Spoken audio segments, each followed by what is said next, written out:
बिस्मिल्लाहिर्रहमानिर्रहीम। मुअज़्ज़ज़ असातिज़ा किराम, अस्सलाम वालेकुम। गौहर पब्लिशर्स की जानिब से खुश आमदीद। हमारा स्लोगन है redefining the geography of education through digital resources for conceptual learning. मेरा नाम साजिदा नूर है। आज के इस वीडियो लेक्चर में हम गौहर निदाए उर्दू जमात हश्तम के सबक नंबर 20 दुआ को शुरू करने जा रहे हैं।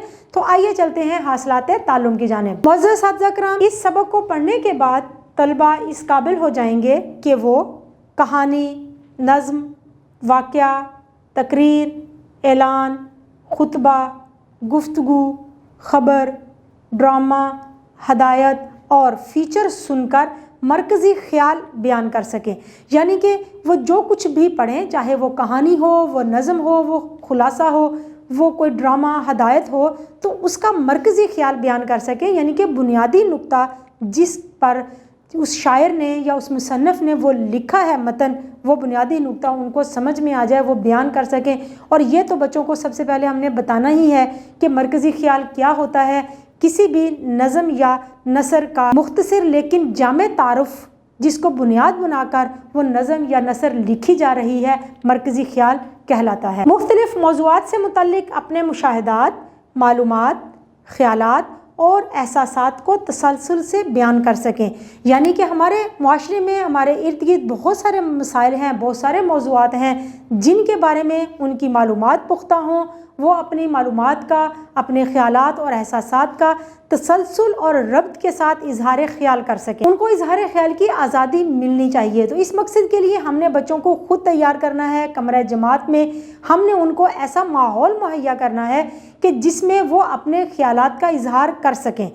कोई मौजू दें, कोई उन्वान दें और उस पर उन्हें बोलने के लिए कहें, लेकिन उनकी रहनुमाई ज़रूर करें कि जो भी बात कर रहे हों उसके अंदर एक तसलसल होना चाहिए, रब्त होना चाहिए। ये नहीं कि एक बात शुरू की और फिर उसको छोड़कर बीच में कोई और बात शुरू कर दी, बल्कि जो बात की जा रही है उसको इख्तिताम पर पहुंचाकर फिर नई बात के बारे में बात की जाए। तो इस तरह से बातचीत में एक रख रखाव आ जाता है, एक तरतीब आ जाती है, एक तसलसल आ जाता है। इसी मंजूम कलाम पर अपने जज्बातों, एहसासात का मरबूत ज़ुबानी इजहार कर सकें। मंजूम कलाम बहुत खूबसूरत होता है, बच्चे उसको बहुत पसंद करते हैं, बच्चे उससे मुतासिर होते हैं। तो जब भी कोई नज़म वगैरह पढ़ें या सुने तो उसके बारे में अपने ख़यालात का इजहार करें कि इस नज़म को अगर मैंने पसंद किया है उसकी क्या वजूहात हैं, कौन कौन सी अच्छी चीज़ें हैं जो मुझे इस नज़म में अच्छी लगी हैं, कौन सा शेर मुझे सबसे ज़्यादा अच्छा लगा है और क्यों,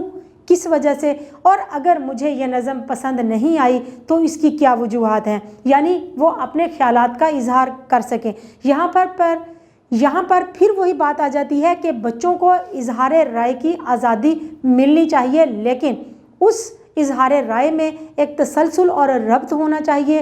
हुदूद व क़ुयूद का ख्याल भी रखना ज़रूरी है। अहम नकात अख़ज़ कर सकें, यानी जो कुछ भी पढ़ें उसमें जो बुनियादी बातें हैं, बुनियादी नकात हैं, बुनियादी मालूमात हैं, वो अख़ज़ करने के काबिल हो सके। तो हमने बच्चों को जब भी कुछ पढ़ाना है फिर उनसे पूछना है कि आपके ख़्याल में इस नज़म में कौन कौन से बुनियादी नकात बयान किए गए हैं, या इस सबक को जो हम पढ़ रहे हैं इसमें कौन कौन से बुनियादी नकात हैं। तो इस तरह से बच्चे इस काबिल हो जाएंगे कि जब भी वो कुछ पढ़ें उसमें जो बुनियादी नकात हैं वो अख़ज़ कर सकें, वो बता सकें। इबारत नज़्म व नसर पढ़कर इसमें मौजूद मालूमात और तसव्वुरात को अख़ज़ कर सकें। जो कुछ भी लिखा जाता है, चाहे वो नज़म की शक्ल में हो या नसर की शक्ल में, उसमें कुछ ना कुछ मालूमात ही होती हैं, कुछ तसव्वुरात बयान किए गए होते हैं। तो उसमें जो बुनियादी मालूमात हैं, बुनियादी तसव्वुरात हैं, बच्चे उनको ना सिर्फ तलाश कर सकें, अख़ज़ कर सकें, बल्कि उनके बारे में बातचीत भी कर सकें। तो इस मकसद के लिए हमने करना यह है कि जब भी कुछ पढ़ाएं, कोई एक शेर पढ़ें तो उसके बारे में पूछ लें कि इसमें शायर क्या कहना चाहता है, उसके तसव्वुरात क्या हैं। अगर कोई इक़्तिबास पढ़ते हैं, कोई पैराग्राफ पढ़ते हैं, तो उसके बारे में भी वो हम उनसे पूछ सकते हैं कि इस पैराग्राफ के, इस इक़्तिबास के बुनियादी नकात, बुनियादी तसव्वुरात या मालूमात कौन कौन सी हैं जो यहाँ पर बयान की गई हैं। तकरीर व तहरीर को सुन और पढ़ के सेहत और रफ्तार के साथ मिलाकर इमला लिख सकें। बच्चों को बोलना आता हो लेकिन लिखते हुए वो गलतियां करें तो अच्छा असर नहीं पड़ता, क्योंकि बहरहाल इम्तिहान तो उन्होंने लिख कर ही देना है। تو بچوں کی املا کو درست کرنے کے لیے، ان کی املا میں پختگی لانے کے لیے ضروری ہے کہ ہم بچوں کو مشکل الفاظ کی املا کروائیں، تاکہ وہ بچے جو مشکل الفاظ جن کو لکھنا ان کے لیے مشکل ہے، ان الفاظ کو جب وہ بار بار لکھیں گے تو وہ اس قابل ہو جائیں گے کہ وہ صحیح اور درست املا کے ساتھ دیے گئے مضمون کو، خلاصے کو، یا کہانی یا خط، کچھ بھی جو انہوں نے لکھنا ہے اس کو لکھ سکیں۔ نظم کے اشعار کی حوالوں کے ساتھ تشریح کر سکیں، یعنی کہ نظم کے اشعار کی تشریح کر سکیں۔ یہ ہم نے کمرہ جماعت میں بچوں کو سکھاتے بھی ہیں۔ کسی بھی نظم کو جب ہم پڑھاتے ہیں تو اس کا مفہوم سمجھاتے ہیں اور اس کے بعد پھر تشریح بھی کرواتے ہیں، لیکن اس کے لیے ہم نے بچوں کو بھی تیار کرنا ہے کہ وہ خود سے اپنے الفاظ میں تشریح لکھ سکیں۔ ہم نے بچوں کی رہنمائی کرنی ہے، ان کو بتانا ہے کہ جب بھی آپ کسی بند کی، کسی شعر کی تشریح کریں تو سب سے پہلے یہ بتائیں بند کون سی نظم میں سے لیا گیا ہے، اس کے شاعر کا کیا نام ہے اور اس کا مختصر تعارف کیا ہے۔ اس کے بعد دیے گئے اشعار کی تشریح کریں اور اس میں ہم اپنی طرف سے کچھ مزید اشعار شامل کر سکتے ہیں، کچھ اقوال شامل کر سکتے ہیں، اور اس طرح سے بچوں کو تشریح کرنا ہم سکھا سکتے ہیں۔ متن، نظم و نثر کا خلاصہ لکھ سکیں، جو بھی وہ پڑھیں چاہے وہ نظم ہو یا نثر ہو، اس کا خلاصہ وہ بیان کر سکیں کہ جو کچھ بھی پڑھا ہے اس کو مختصراً اپنے الفاظ میں بیان کر سکیں۔ تو یہ سبق پڑھنے کے بعد بھی بچے اس قابل ہو جائیں گے کہ وہ اس نظم کا خلاصہ اپنے الفاظ میں تحریر کر سکیں۔ مرکب کی اقسام، مرکب تام اور مرکب ناقص میں امتیاز کر سکیں اور مرکب ناقص کی اقسام کو پہچان کر استعمال کر سکیں۔ تو ہم نے سب سے پہلے بچوں کو یہ بتانا ہے کہ مرکب کی اقسام، مرکب تام اور مرکب ناقص ہوتی کیا ہیں۔